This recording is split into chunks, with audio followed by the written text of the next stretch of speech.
Alright.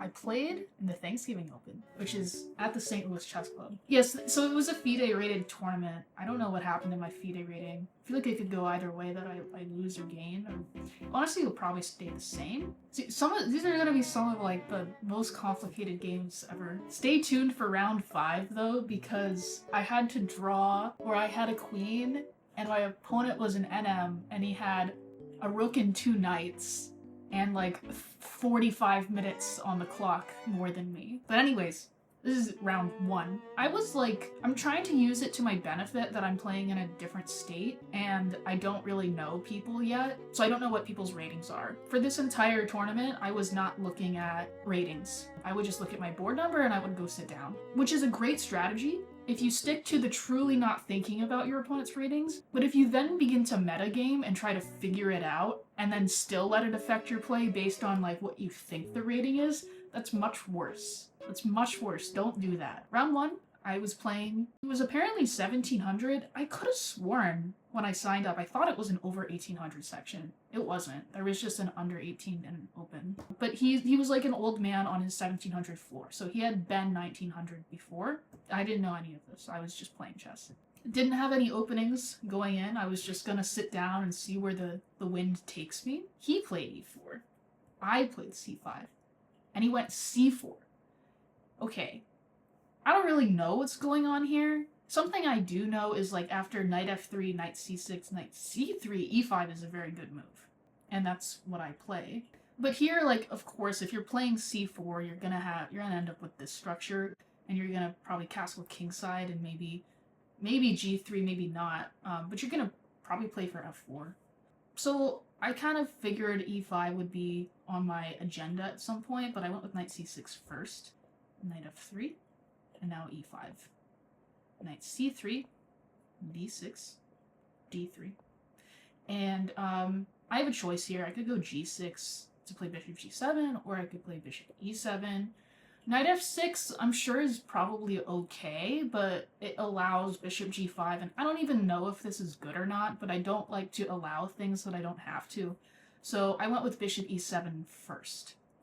So this is just not even an option for him. To which he immediately responds with knight d5. And here's where I had like my first long think of the game. The question is like what to do. The main thing I was thinking about is like, should I go knight f6 and castle, or like can I get away with playing f5? Because if I play knight f6 and castle, like my position's fine, but imagine that same position but with my pawn already on f5. That's a great position. How long did I think here? He had 89 minutes and with an increment, so he was like spending less than 30 seconds per move. Yeah, knight d5 looks bad. I agreed. Listen, here's the thing. My bishop on e7 is not a good piece. Like, if you want to like spend 2 moves to take it, like, okay, great. Good for you. It's my worst piece. And this is a closed position as well, so knight's good, bishop bad, specifically this bishop. So I just wasn't really all that worried about it.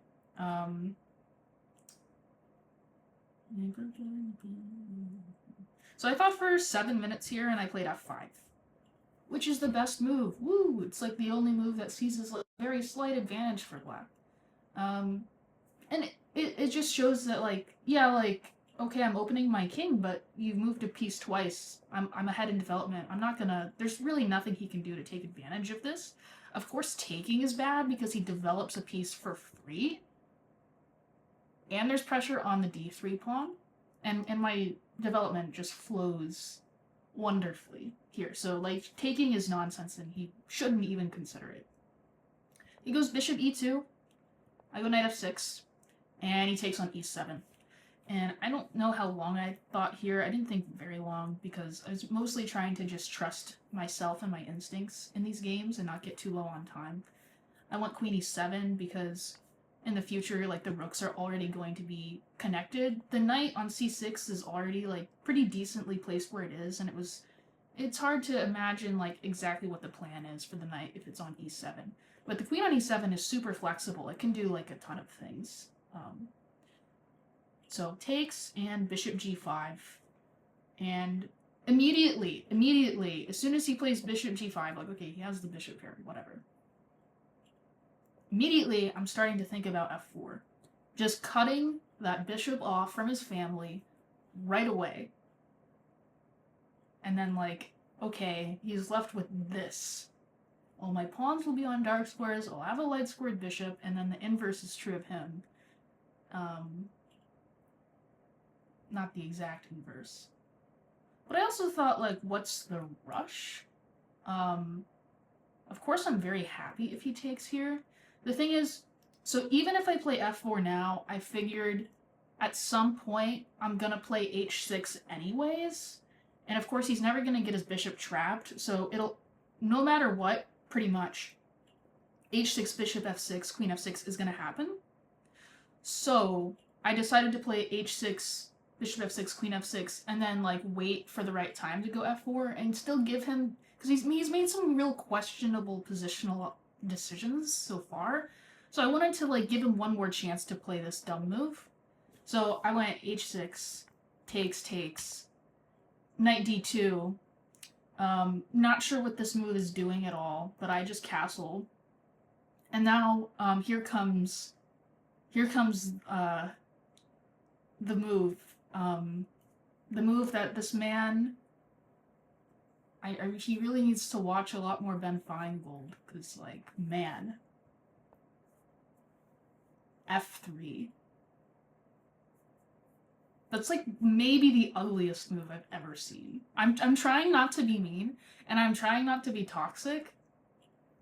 I feel as though, like, okay, like, I'm not gonna show these people's names, and I'm gonna be equally mean and toxic to myself when I play shit like this. But come on, like, f3? Yuck. That was the point of knight d2? So now, no question, we go f4. There's just no question about it. He goes knight b3 because, like, honestly, he already needs an escape for his king. I don't know what f3 was for. I don't know. Yes, this guy was 1900 at one point, apparently. Yes, the bishop on e2. So he's like playing a stonewall, but with none of the benefits of the stonewall, if that makes sense. That's what's happening here. None of the benefits. Like, okay, time to formulate a plan. Because, of course, I can always play queen h4 and maybe even queen f2. This is always an idea I'm gonna have. But he's gonna, like, run over here and try to get safe. So, if we know that that's his kind of only plan, like, the king side is permanently damaged. It's permanently damaged. Why don't we prepare for the fact that he's running to the queen side and make the queen side less safe now? Because this is clearly his only idea. I don't really need to, like, do a whole bunch over here. Yes, Mr. Sheerluck. A5. Bam! Just throwing this in, because, okay, first of all, if he lets me play a4 and he just, like, further, excuse my language, fucks his knight, I'm gonna be very happy. I was already, like, seeing the shapes and colors.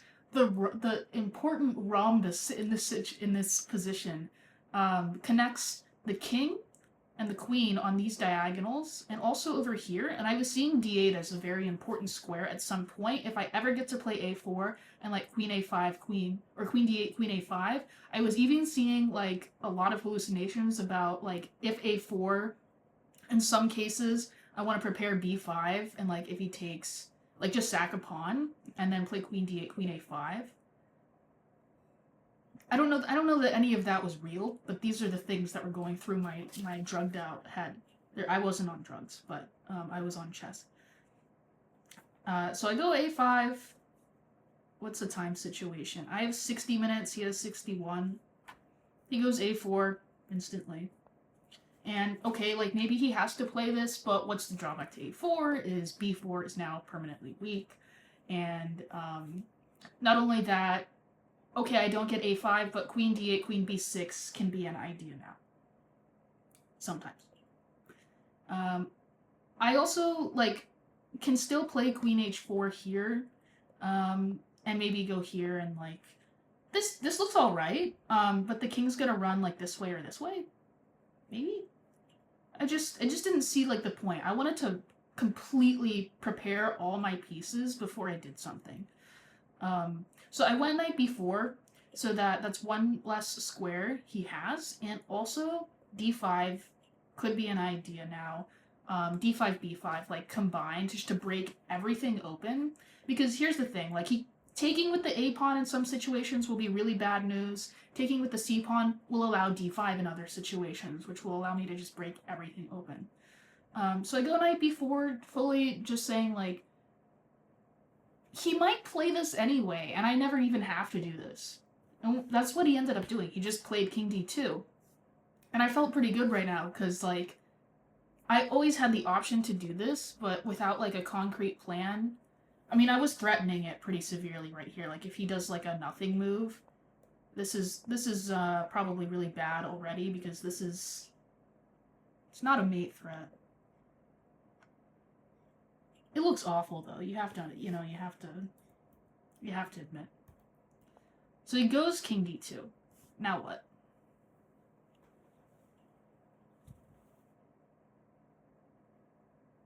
Queen g1 is a thing. Yeah. I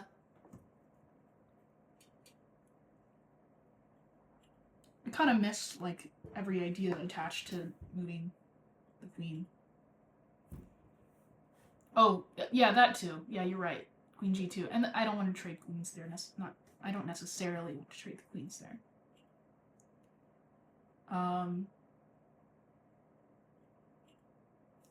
Why doesn't the opponent's side simply castle the king? It's too late for that. Do you mean instead of king d2, like, castles here? Here, like, okay, I have multiple ways I can play this position. I can try to attack him if I want and, like, pretend it's a King's Indian. But, yeah,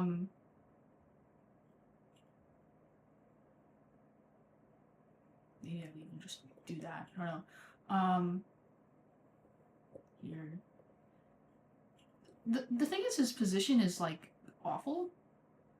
Permanently. I don't really have to do anything. I can just continue to improve the position forever, and eventually he's gonna lose. I know that sounds like, oh, that's chess. You just improve the position until your opponent loses. But, he's just made so many horrible decisions. I'm not gonna try to justify again. Okay, like you know how it's really bad to try to like understand why a bad person does a bad thing, because if you're like, I fall into this trap a lot where like someone does something really bad to you or something, or and you're just like trying to figure out why and understand them, you end up almost trying to justify it yourself because you're thinking like you're them, and then you like are in their mind, and it's just really unhealthy. So that's why I just won't think about why he's doing what he's doing, because it's like I don't want to even put myself in that position where I'm thinking like him. Make sense? It's bad for my mental health.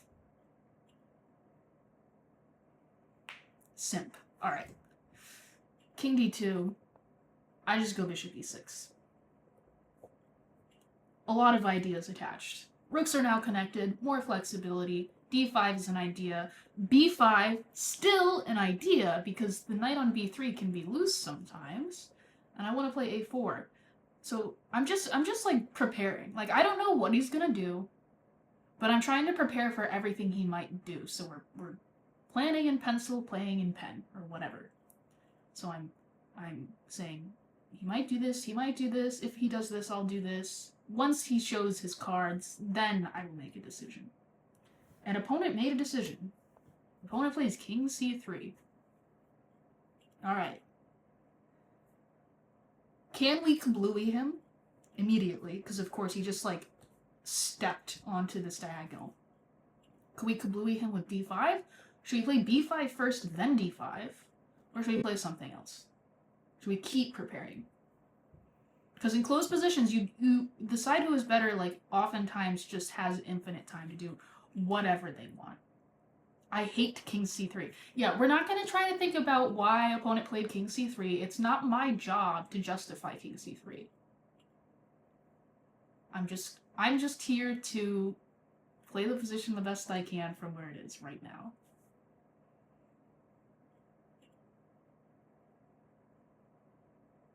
Zefcat thinks that stupidity is contagious. Well, it is. A person is smart. People are dumb. I am always annoyed in these positions because I always go for breakthrough too early. Yeah, and I was kind of trying to avoid that because that's probably how he got to 1900. Assuming he played like this when he was 1900, I assume he would get like really close positions and like not hang anything, and then just like kind of wait, and then their opponent's spending all their time and energy trying to kill him, and then they get tired and low on time, and then he like wins or something. I'd go d5 in a bullet game. And in a bullet game, I would go d5 as well, and it's also the best move. But in a classical game, I'm going for over-preparing. I just simply go rook f to c8. And I think that this further strengthens both b5 and d5, and I kind of still don't really want to make a decision. I'm not sure. Here's the thing. His position is so bad. Every move that I give him the chance to make another move is another opportunity for him to make his position even worse. It's way easier to find a move in White's position that makes the position worse than it is to find one that makes the position better. So that's why I'm playing so slow. I'm just like waiting for him to keep making weird, like, unprovoked, mind you. He played f3, king d2, king c3. Unprovoked. I could have provoked him, but I didn't have to. I didn't have to provoke him. So he's just doing his thing. I'm just gonna let him do his thing. Rook c8. Yeah, no, he should go back. He should go king d2. But he goes queen e1, and this move kind of surprised and maybe annoyed me slightly.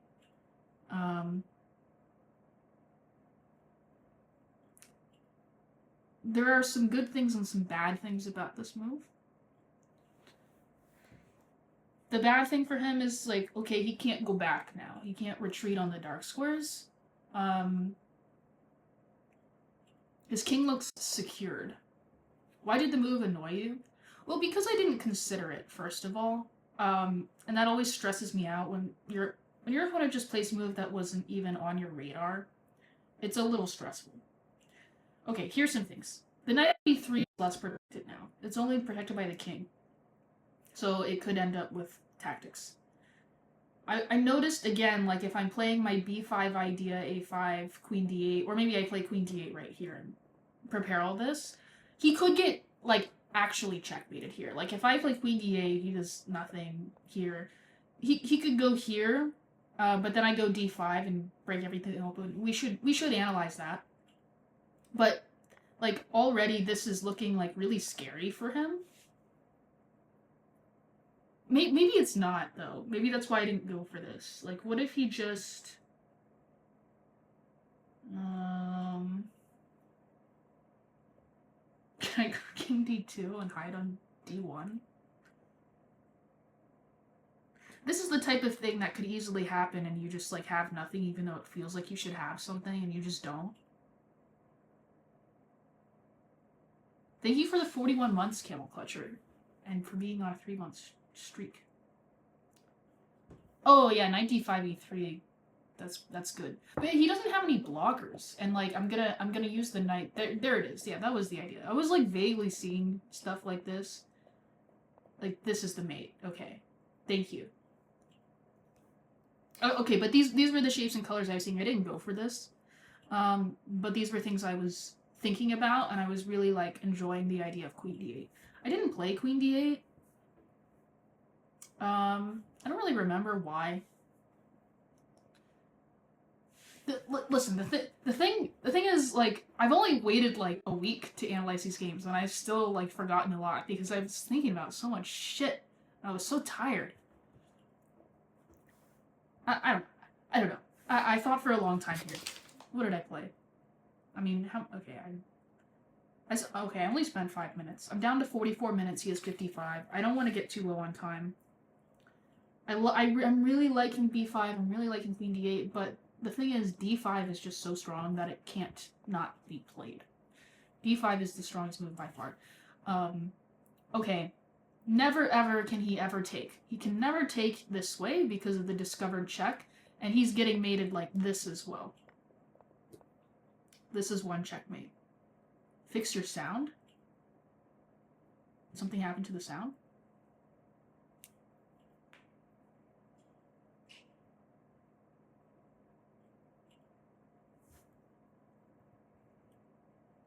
Sounds fine. Alright.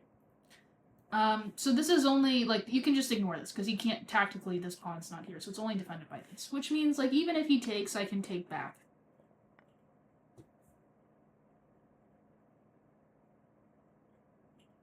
And he still can't take. He can't do this because, look!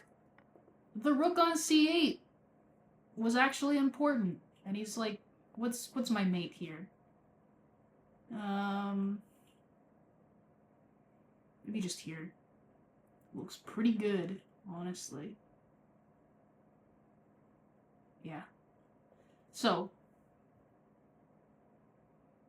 brain rot maxing. E3 then D3. Yeah, like, I have so many options. Position is just really bad. Okay. So D5 is just strong, and he can't take it. He just can't. I would love for him to take it. He went Queen F2, and now he's gonna go all the way back. If you give him a few moves, he's gonna go back and he's gonna castle. I hate when people play chess like this, but the thing is, if I can't beat them, then it is justified. So, the question is, how get the man? How do I smoke the rat out before the rat hides in the walls? The rat being the king. I was actually struggling here, and it was kind of annoying me.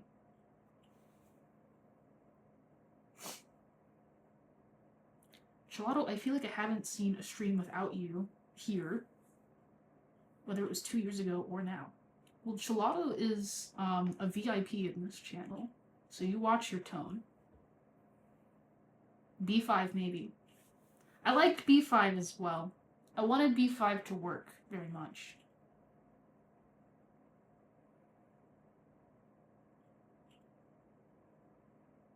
Knight takes D3 doesn't look insane. I think I even thought of this move too, but I don't think that it works. Like, I think it's like, okay, checkmate me. If the rook were on D8, this might work because I would have takes, queen A6 here, and queen D3 mate. Maybe but it's like annoying. I'm like a little bit short on time, like here. If I prepare it, then he just puts a rook here. Do something with that instead. It's like annoying. I don't know what the right answer is, by the way. I don't know what the best way to play is here, but I know that the way I played was bad, and I even knew it at the time. I was just like, yeah. Rook D4. This is the line we're looking at, right? No, we were looking at knight D3.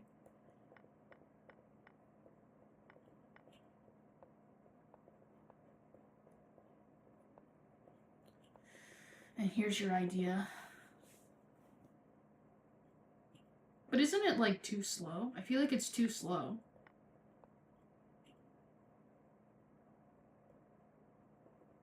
I'm like one move too short. Not working yet. I'm back. I missed everything. I'm so sorry. But,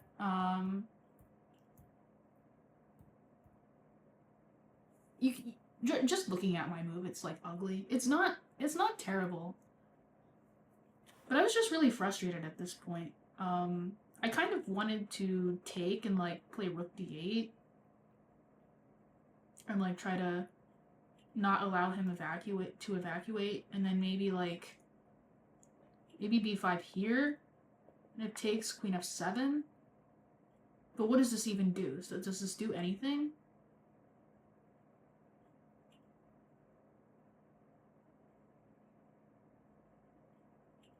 It feels like it does something. Oh yeah, that's the mate I was going for, something like that. But it doesn't. It never works. It never works. That's the problem.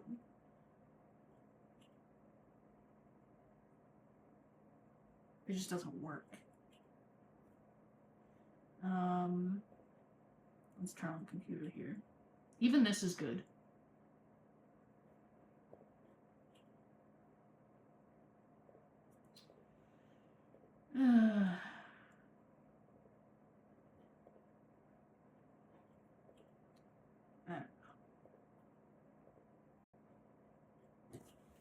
Thank you for the gift sub, Mad Lad. Listen, I don't know. I was almost like overwhelmed with good moves. Like even Bishop F7 is interesting. I'm kind of embarrassed. I think I'm just like procrastinating showing my move.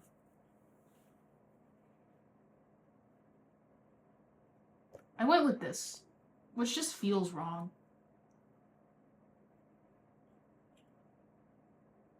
But like maybe I'm conceding an attack, but still long term I should be a lot better. And I think that this was all attached to, again, like all those shapes and ghosts I was seeing attached with b5. This drives the king away from the knight, pinning the c pawn, and in my head, this was like so crushing. Like getting a4 was just so crushing, and I just like had this as like a truth just carved into my head, like an objective truth, for whatever reason. And I think that's the biggest mistake I made in this game was forgetting to like question that every move. Because I think there are cases where it was very bad to allow a4, but I ended up just like having that be like true without ever like questioning it. So, okay, he goes king d2. And b5 right now, it's like not quite doing anything. It's just not really doing anything. I felt like if I could have my queen on a5 here, it was good.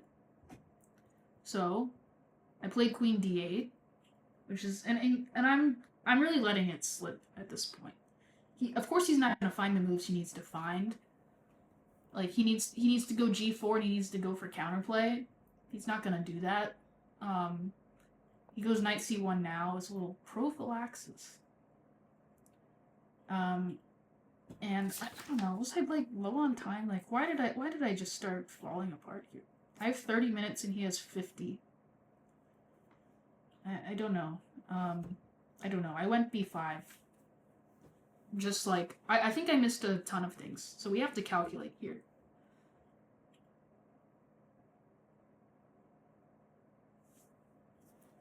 So taking is bad because I go and I c-file him. He has to play a takes b. If he doesn't, I mean, like, he could try b3, but I don't know, maybe just allowing the b file to open, like, takes, and then, like, the b file is open, and then, like, I win in 1,000 years or something. Whatever. So he must take. And then, like, I've given him a pass pawn is the thing. So whatever cracked out idea I have really needs to work at this point. Which I was aware of, but I was just, like, so confident about this diagonal. I'm really into diagonals lately. Daniel pointed that out to me. So, okay, a4 is the only try. And I just, like, didn't see this move he played, which is another crazy thing to just not see. The thing is, he has plenty of moves that deal with this just fine. I was just so excited about this idea. I wasn't, because here's the thing, he can't go back because there's a fork. So it's not like he can avoid being on this diagonal. But I think even king d1 is good enough. I like missed this. His king is just safe on d1. It's just safe on the light squares. And then whatever long-term advantage I had is gone because he has long-term counterplay. So I can't just rely on winning positionally now, and now that his king is safe and I can't win positionally, I fucked everything up. But yeah, as Silly Snail says, also bishop d1. Didn't see this. Didn't see this was possible.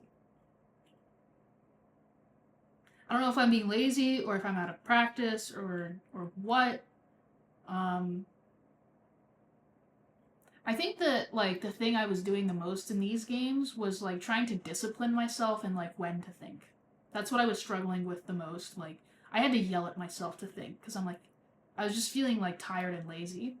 I was having some health issues during this. Well, I was having like allergic reactions and I was on allergy medication that was making me sleepy. But even so, like I don't know.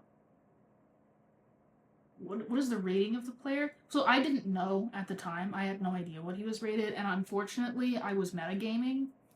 Um, I kind of felt like I was probably higher rated than him based on the moves he was playing, but also I noticed that Logazar was on a lower board than me, and I was like, does that mean I'm in the bottom half? Is that possible? Because Logazar is a national master, but it turns out I'm higher rated than him USCF right now because he's just been like plummeting rating points. So unfortunately, I was using that to like try to figure out what my opponents were rated instead of just looking. If I'm gonna try to figure it out, just look. The point is to not think about it. Idiot. Anyways, I gotta go full force. I gotta try it. I gotta try. So here's my half-baked idea. Rook takes a3, rook takes a3, takes, queen a5.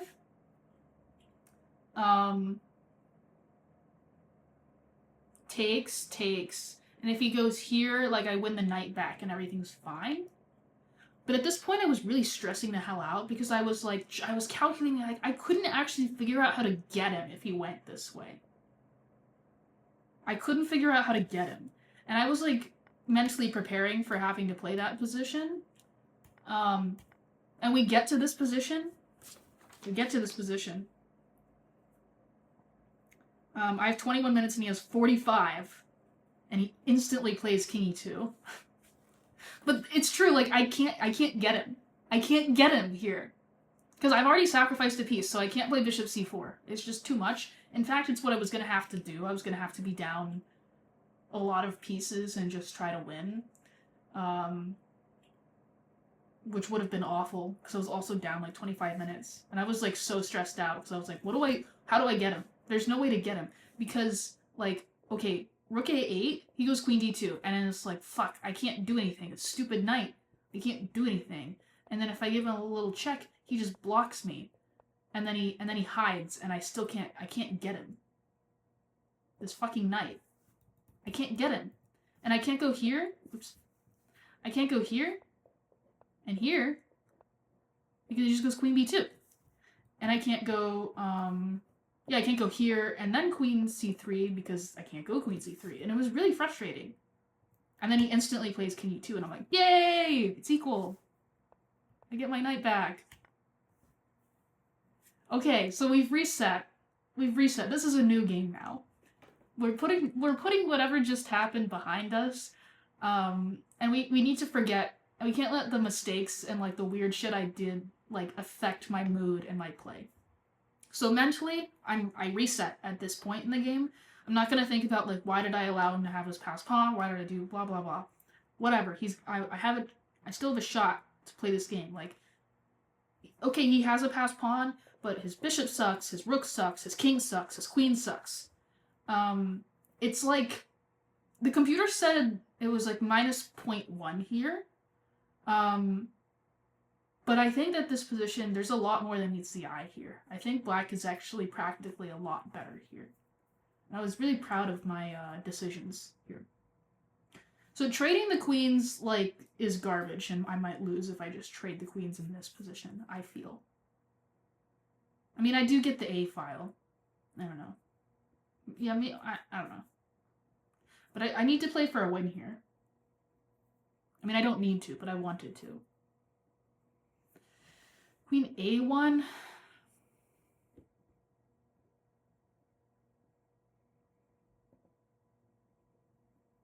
Queen A1, rook A2. Queen A1, can he go queen A4? And then queen c1, queen c2.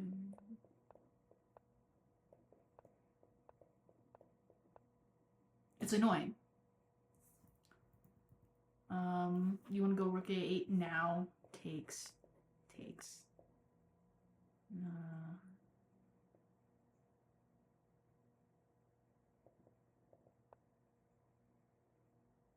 Like you can still play here. But this should be a draw. Because anything I have, like, it doesn't matter because he has this. So here's my thought process. I can't trade the queens unless I'm getting something else in return in addition to that. Where does my compensation for this pawn come from? Well, it's the fact that his king and his rook and his bishop are all gimped. So we need to continue to gimp him. So queen e3, putting the king in the suit, which keeps the rook in the suit. The bishop, he put the bishop in the suit himself. I didn't need to do that. And then opponent, oh wait, it's not, it was like here. Yeah, sorry, different line. We didn't repeat moves. And of course, opponent is like, I have a passed pawn. If I trade the queens, I'm winning. And he goes queen e2. Here's the thing though. He's in the suit. If he wants to get out of the suit, he has to take my queen and give me a passed pawn. So now I go rook a8 and I activate the rook and all of a sudden black is winning. Just like something very small happened and black is already winning here. This is winning. Because the queen is gimped. The bishop, again, I'm sorry for saying this so much, but his pieces can't move. And the rook is as free as a bird. Opponent insta-trades queens. Doesn't give it a second thought. He just instantly trades the queens. Yeah, like which pawn would you take with, I guess is a good question.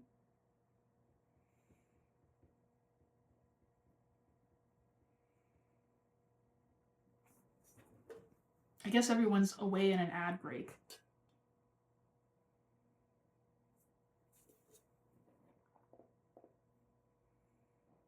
F. Oh, I thought that the stream died or something because everyone's putting F in the chat, but they want to take with the F pawn.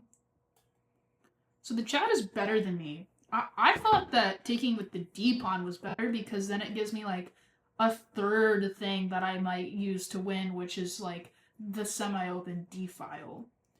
And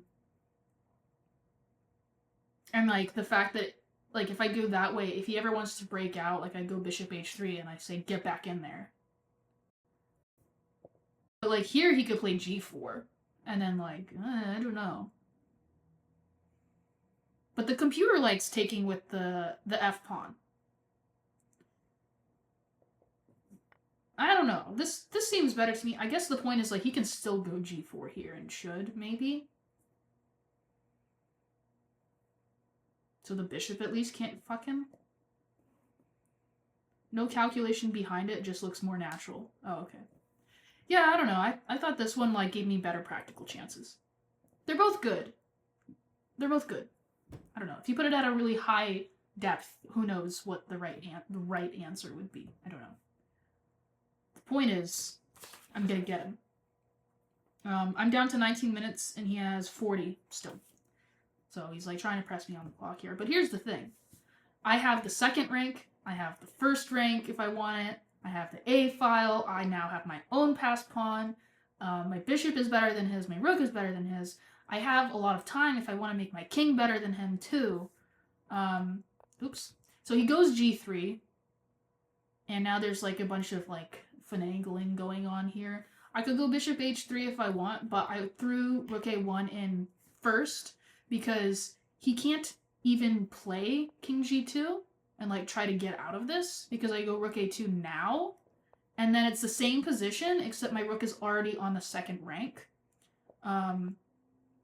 And then, I don't know, like rook b2 and then like he has to make a move here, which is really hard. It's like really hard to make any move here. If he moves the bishop away, I go bishop g2 and I win the pawn. If he moves the rook, maybe I take the h pawn or something.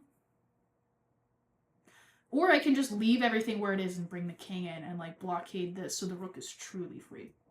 Looks dead drawn. Okay.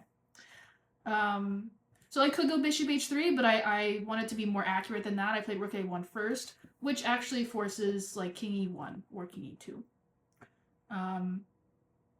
And okay, like, I think that this is harsh,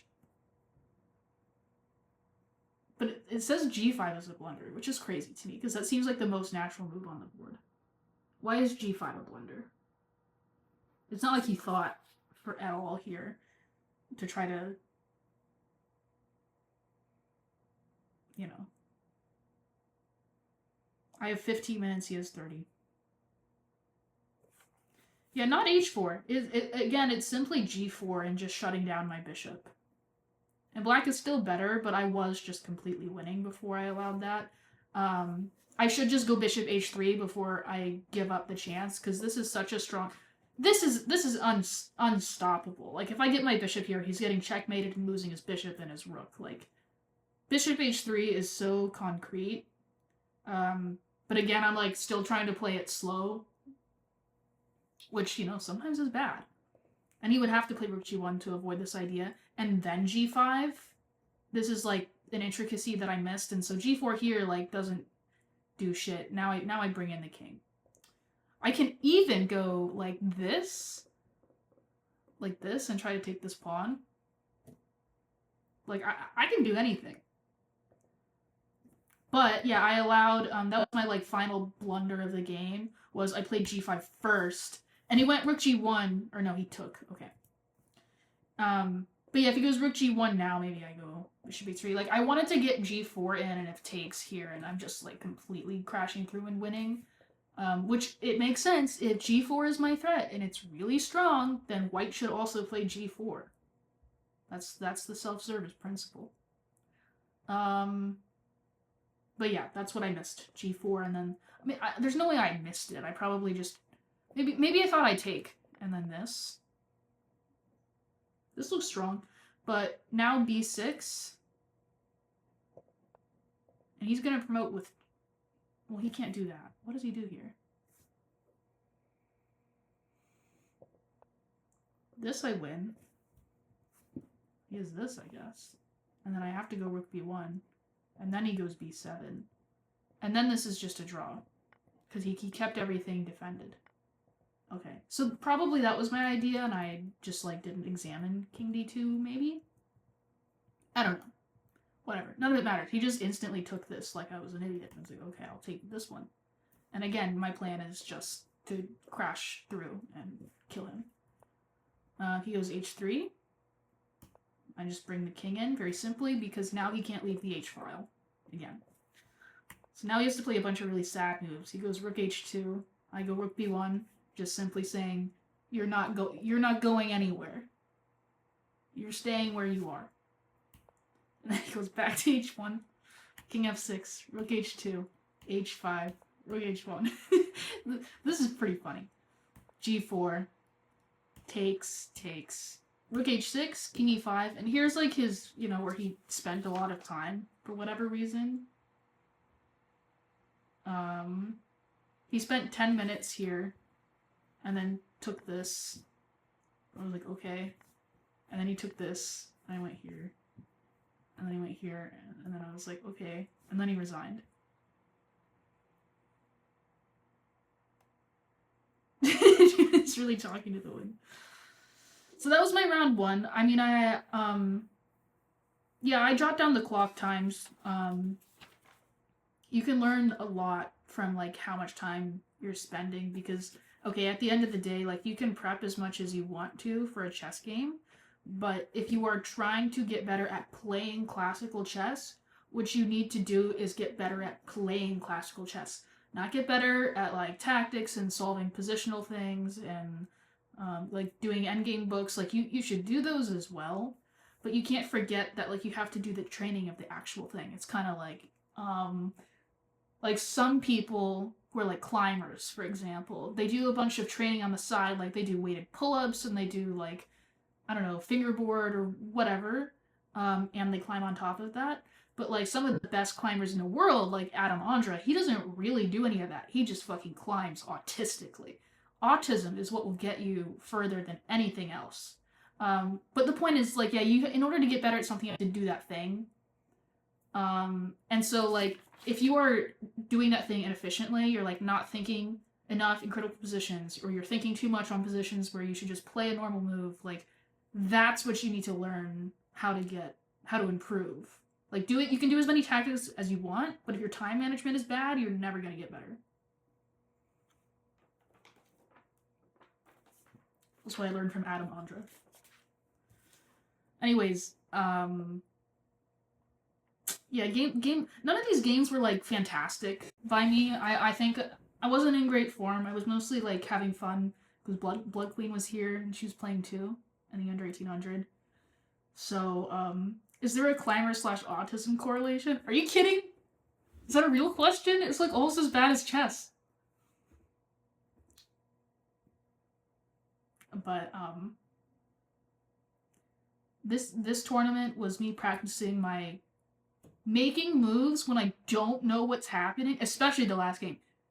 I don't know what's going on, but making moves anyway. Keep going anyway, just like I've been doing in life. I don't know what the hell I'm doing. I don't know shit, but I'm making moves anyway that will get me to a point that, like, when I do know, then I'll be in a better position to do those things. Does that make sense?